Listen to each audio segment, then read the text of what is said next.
একটা দুঃসংবাদ আছে। যারা আমাকে ভেঙে চুরে টুকরো কাচের মতো ছড়িয়ে দিতে চেয়েছিল, তাদের জন্য। দুঃসংবাদটি তাদের জন্য যারা ভেবেছিল আমি হোঁচট খেয়ে পড়ে গেলে আর কখনো উঠে দাঁড়াতে পারবো না, মুখ থুবড়ে পড়ে থাকবো গা ঘিন ঘিনে কাদায়।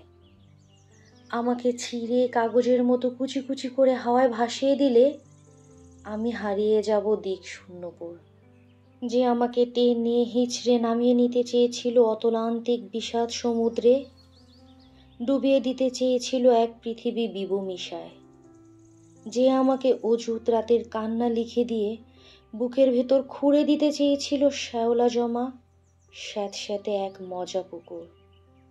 যে আমাকে দুঃখ দিয়ে পুড়িয়ে শেষে উড়িয়ে দিতে চেয়েছিল ছাইয়ের মতন, তাদের জন্য দুঃসংবাদ। এখন আমি পাখির মতন, আমায় ছিঁড়ে কুচি কুচি ভাসিয়ে দিলে এখন আমি ডানা মেলে আকাশ জুড়ে উঠতে জানি।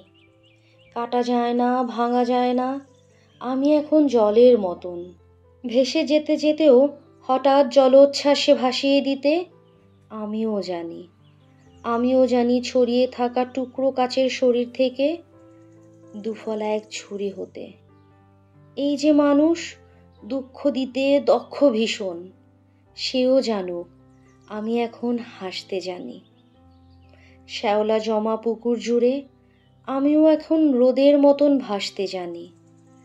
প্রস্থানের গল্প লিখেও ইচ্ছে হলেই আবার ফিরে আসতে জানি। আমি এখন পুড়ে যাওয়া ছাইয়ের ভেতর জেগে ওঠা ফিনিক্স পাখি। আমি এখন মৃত্যু মেরে বাঁচতে জানি।